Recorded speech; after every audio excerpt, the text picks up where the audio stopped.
Bonjour et bienvenue autour des 10 marqueurs du monde d'après. Marqueur numéro 6, travailler plus sinon rien. Là, je réponds oui.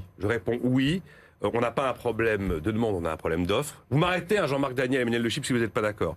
On ne doit pas consommer plus, mais il faut qu'on produise plus. Le temps de travail par habitant en France est l'un des plus bas des pays de l'OCDE. On a l'un des âges de départ à la retraite les plus précoces. On a un taux d'emploi qui mériterait d'être 10 points au-dessus de ce qu'il est aujourd'hui. On est à 67%. On n'a jamais vu un taux de chômage en dessous de 7% depuis 40 ans. Et quand on faisait les 35 heures, les Allemands faisaient les lois Hartz. Alors je dis oui, effectivement, il faut travailler plus. Il faut faire travailler plus de monde et il faut travailler plus longtemps tout au long de la vie. Qui oserait me contredire autour de cette table, Jean-Marc Daniel et Emmanuel Le Chip? On vous contredira tellement peu qu'on se demande bien pourquoi on considère que c'est un marqueur du monde d'après. C'est un marqueur du monde de toujours.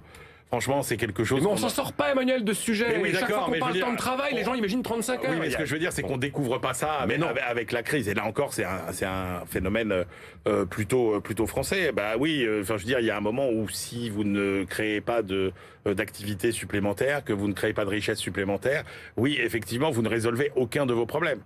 Et notamment si demain on veut avoir les moyens de payer notre dette, je ne vois pas comment on pourra être crédible sur notre capacité à rembourser notre dette si on n'augmente pas année après année notre croissance potentielle d'un dixième de point qu'on ira arracher chaque année avec des gens qui travaillent plus. On est dans un monde où quand même, alors peut-être que je ne sais pas quel est le point de vue de Jean-Marc là-dessus. Il me semble qu'on était assez d'accord sur les gains de productivité assez limités finalement générés par la révolution digitale. Donc il n'y a pas de secret. Si vous voulez créer plus de richesse, il faut augmenter votre croissance potentielle. C'est deux choses. C'est la productivité et c'est la main-d'œuvre. Si la productivité n'est pas fondamentalement en hausse, et on voit bien que sur les dernières années, elle ne l'est pas, qu'en France, on est à 1% depuis très longtemps, il n'y a pas à tortiller, il faut augmenter tout simplement la quantité de travail. Oui. Donc oui, venant en plus dans un pays où on travaille beaucoup moins qu'ailleurs, vous l'avez dit, le vrai marqueur, c'est le nombre d'heures travaillées par habitant et par an, et le taux d'emploi, et là on voit bien qu'on est très en retard. Fabien Roussel, il avait quand même bien tranché le sujet pendant la campagne présidentielle, il avait dit, vous voulez du pouvoir d'achat, faut bosser. Et je sais pas, j'ai trouvé que cette formule était... Mais vous allez me dire que c'est pas le monde... Mais ce Fabien Roussel est la pure réincarnation de Maurice Thorez, dont Jean-Marc va nous citer quelques passages brillants sur l'encouragement à travailler. Absolument. Non, mais bon, là, effectivement, sur ce sujet, on sera probablement... Rappelez-nous Jean-Marc, qu'est-ce qu'il avait dit Maurice Thorez? Il faut produire d'abord, revendiquer ensuite. Oui. C'était en 1944.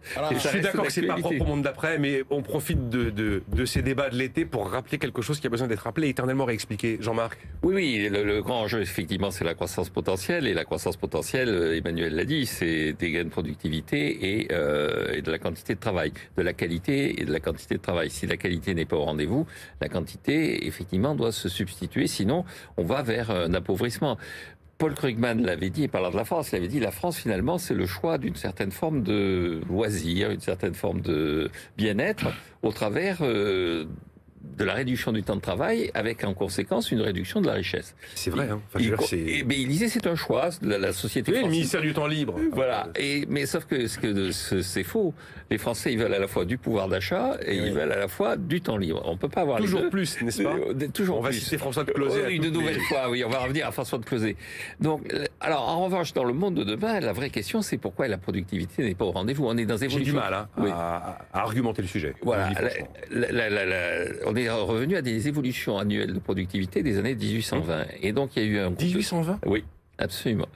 Il y a un groupe de travail qui avait été réuni à la demande du président de la République, sous la présidence de Philippe Martin, et la conclusion avait été particulièrement intéressante, puisqu'ils avaient dit c'est un mystère. À partir du moment où c'est un mystère, ça veut dire que finalement, il n'y a pas de raison économique clairement identifiée, autre que la confiance en l'innovation. Voilà. Est-ce que l'innovation va nous sauver? L'innovation, c'est majeur, mais ça ne se décrète pas. Alors, il y a quand même, je pense qu'il y a quand même un problème de mesure. C'est-à-dire. De mesure de quoi? De la productivité. C'est-à-dire que c'est facile. Il y a un débat entre économistes sur la productivité, comme il y en a sur le déficit structurel et toutes ces questions. C'est quand même beaucoup plus facile quand on mesure la productivité dans l'industrie. Dans une économie de service, c'est beaucoup plus compliqué. Voilà. Donc, peut-être qu'on les sous-estime un peu, les gains de productivité, mais ça n'empêche que, effectivement, ça ne nous dispense pas de travailler plus, puisque... alors là, on va pas trancher ce fameux débat. Ah oui, mais... parce que c'est toujours la même chose. Quand on vous dit il faut travailler plus, et alors ceux qui sont contre vous disent « Ah oui, mais les Français sont les plus productifs ».